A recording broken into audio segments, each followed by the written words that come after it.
अस्सलाम वालेकुम वरहमतुल्लाहि वबरकातुहू। क्या हाल है सबका? उम्मीद है खैर और आफ़ियत से होंगे। अल्लाह ताला हम सबको कुरान समझने और दिल से मानने और इस पर अमल की तौफ़ीक दे, आमीन। हमारी आज की आयत, नबी के लिए ये मुमकिन ही नहीं कि वो ख़यानत करे। फिर क्या हम इस सिलसिले में किसी पर इल्ज़ाम तराशी कर सकते हैं? फिर ये है कि क्या वो शख्स जो अल्लाह की रज़ा का तालिब है उस जैसा हो सकता है जो अल्लाह के गज़ब में लौटा? हमने कभी गौर किया कि हम अल्लाह की रज़ा के तालिब हैं या हम दुनिया के तालिब हैं? ये बात बहुत ही संजीदा और काबिल गौर है। फिर यह है कि अल्लाह ताला के यहाँ लोगों के मुख्तलिफ़ दर्जे हैं, जिनमें नियत, अमल और इखलास ख़ास तौर पर हैं, जिनकी वजह से दर्जात मिलते हैं। अल्लाह सुब्हान व तआला ने मोमिनों पर एहसान किया। क्या एहसान किया? उनमें रसूल भेजा। फिर ये है कि जब भी हमें कोई मुसीबत पहुंचती है तो हम एकदम से कहते हैं कि ये कहाँ से आ गई है। हमारा ख़्याल उस तरफ नहीं जाता कि हमने क्या किया है जिसकी वजह से ये मुसीबत हमें मिली है। यही चीज़ ग़ज़वा उहद की शिकस्त का बायस बनी। जब मुसलमानों को शिकस्त हुई तो उन्होंने सबसे पहले यही सोचा कि ये कहाँ से आ गई शिकस्त, जबकि हम में तो नबी मौजूद है। और उन्होंने अपनी गलतियाँ और कोताहियाँ नहीं देखीं। चले इन्हीं मफ़हूम की रोशनी में हमारी आज की आयत सूरत आले इमरान आयत 161 से 165 तक का लफ्ज़ी तर्जमा और आसान मुख्तसर तफसीर देखते हैं। ये सिर्फ़ अल्फाज नहीं, रब की तरफ से हिदायत हैं। इन्हें दिल से सुने और दिल में उतारने की कोशिश करें। नहमदु व नुसल्ली अला रसूलिहिल करीम, अम्मा बाद व अऊज़ु बिल्लाहि मिनश शैतानिर रजीम, बिस्मिल्लाहिर रहमानिर रहीम। रब्बिश्रह ली सदरी व यस्सिर ली अमरी वहलुल उक़दतम मिन लिसानी यफ़क़हू क़ौली। लफ्ज़ी तर्जुमा देखते हैं। वमा और नहीं, काना है, लिनबिय्यिन किसी नबी के लिए, अन के यगुल वो ख़यानत करे या वो चोरी करे। किस चीज़ की? माल गनीमत की। माल गनीमत में से कोई चीज़ चोरी करे या ख़यानत करे किसी चीज़ के बारे में। वमन और जो कोई यगलुल ख़यानत करेगा, याती वो ले आएगा, बिमा उसको जो गल्ला उसने ख़यानत की, यौमा दिन, अलक़ियामती क़यामत के, सुम्मा फिर, तुवफ़्फ़ा पूरा पूरा दिया जाएगा, कुल्लु हर नफ्सिन नफ्स को, माँ जो कसबत उसने कमाया, वहुम और वो, ला नहीं, युज़लमून वो जुल्म किए जाएंगे। अब इस आयत में नबी करीम सल्लल्लाहु अलैहि वसल्लम के बारे में कहा गया है कि ये हो ही नहीं सकता कि वो ख़यानत करें, वो भी माल गनीमत में। अब ये आयत क्या थी, इसका पस मंज़र क्या था, ये थोड़ा सा समझने की ज़रूरत है। ये आयत जंग उहद के मौके पर नाजिल हुई थी। इसके बारे में मुख्तलिफ़ तफ़ासीर हैं।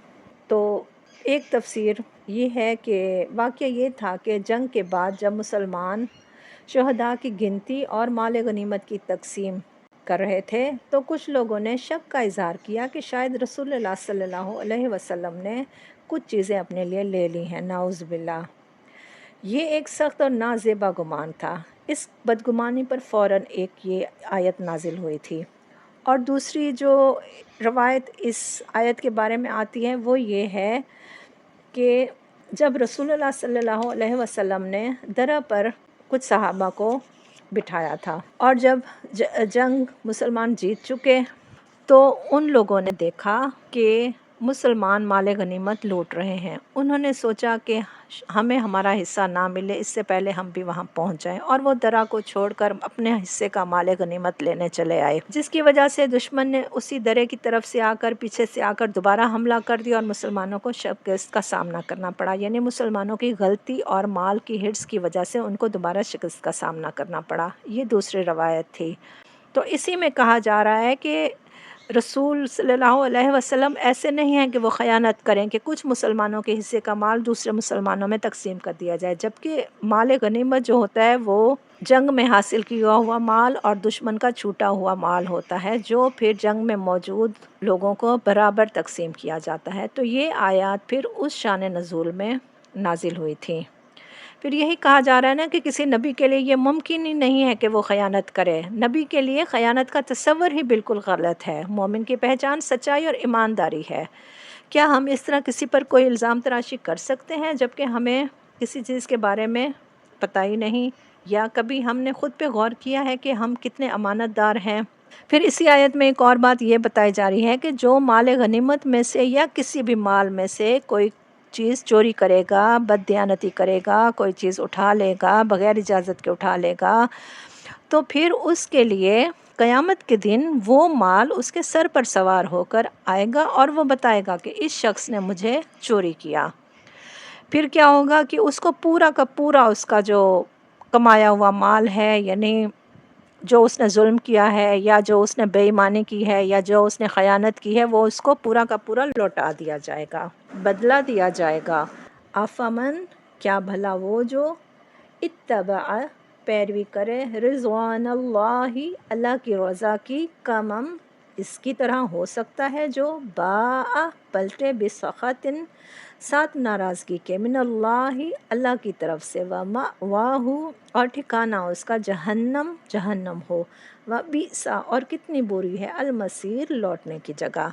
अब इस आयत में एक और पर्सनैलिटी के बारे में बताया जा रहा है कि एक शख्स होता है, वो अल्लाह की रज़ा के लिए घर से निकलता है, यानी दो लोग बराबर अपने घर से निकलते हैं। एक की नीयत में बिल्कुल अल्लाह की रज़ा होती है और दूसरा दुनियावी माल भी हासिल करना चाहता है, या वो ऐसा काम करता है जिसमें अल्लाह की नाफरमानी हो। तो फिर इस आयत में यही बताया जा रहा है कि क्या वो दोनों बराबर हो सकते हैं? कौन बराबर हो सकते हैं? जो एक तो अल्लाह की रज़ा के लिए घर से निकला है और एक अल्लाह की नापसंदीदगी के कामों के साथ निकला है, तो वो दोनों कभी भी बराबर नहीं हो सकते, क्योंकि मुखलिस मोमिन और बदअमल मुनाफिक बराबर नहीं हो सकते। इसकी मिसाल भी ग़ज़वा उहद में ही मिलती है ना, कि कुछ लोग तो शहादत और दीन के लिए निकले थे और कुछ लोग माल गनीमत के लिए निकले थे। तो उसी बारे में ये कहा जा रहा है कि मुखलिस मोमिन और बदअमल मुनाफिक बराबर नहीं हो सकते। क्या हमने कभी ये सोचा है कि हम किस तरफ जा रहे हैं? क्या हम अल्लाह की रज़ा के तालिब हैं या हम दुनिया की माल और दौलत हासिल करना चाहते हैं? ये चीज़ें गौर तलब हैं। हमें अपनी ज़िंदगी को पूरा का पूरा अल्लाह की रज़ा की खातिर गुजारना है, ना कि अल्लाह की नापसंदीदगी के कामों में, क्योंकि फिर जो ठिकाना है वो जहन्नम है और वो बहुत ही बुरा ठिकाना है। हम वो दरजातुन, दर्जों में है, इंदल्लाही, अल्लाह के नज़दीक, यानी काम की वजह से, अपनी नीयत की वजह से उन लोगों के दर्जात अल्लाह के नज़दीक मुख्तलिफ हैं। वल्लाहु, और अल्लाह, बसीरुन, खूब देखने वाला है, बिमा, उसको जो यामलून, वो अमल करते हैं। इस आयत में यही कहा जा रहा है कि अल्लाह के यहाँ लोगों के मुख्तलिफ दर्जे हैं, नीयत, अमल और इखलास से दर्जात मिलते हैं। हम अल्लाह के पास कौन सा दर्जा चाहते हैं? क्या हम जन्नत का आला मकाम चाहते हैं या हमें जो कुछ भी मिल जाए? क्या हमारे अमाल दुनिया के दिखावे के लिए हैं या हमारे अमाल जन्नत के हसूल के लिए हैं? लक़द, अलबत्ता तहक़ीक़, मन्नल्लाहु, एहसान किया अल्लाह ने, मन्नल्लाह, अल्लाह ने एहसान किया, मन्ना, बहुत बड़ा एहसान किया, अलल मुमिनीन, मोमिनों पर, सहाबा कराम पर, तमाम मोमिनों पर, तमाम मुसलमानों पर। क्या एहसान किया? इस, जब, बासा, उसने भेजा, फ़ीहिम, इन्हीं में, रसूलन, एक रसूल, किन के अंदर? उन्हीं लोगों के अंदर।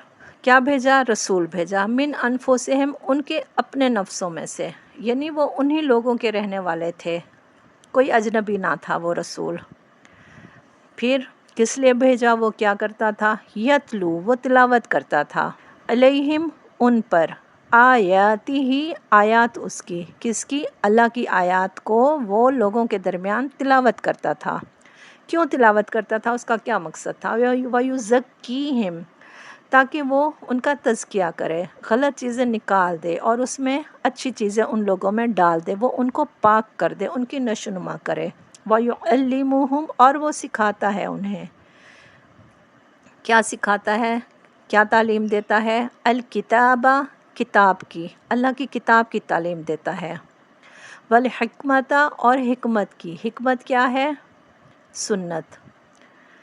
یعنی ان کو ظاہر اور باطن دونوں کی تعلیم دیتا ہے. یہ نہیں ہے کہ وہ لوگ پہلے سے کچھ نہیں جانتے تھے، سب کچھ جانتے تھے، لیکن مزید ان کی نشوونما، مزید ان کی گروہ کے لیے اللہ تعالیٰ نے انہی میں سے ایک رسول بھیجا تھا، جن کی زبان بھی وہی تھی، جو وہیں کے رہنے والے تھے، اور جن کو ہر کوئی جانتا بھی تھا، کیونکہ اگر کوئی اجنبی ہوتا تو ان کی کوئی بات نہ سنتا.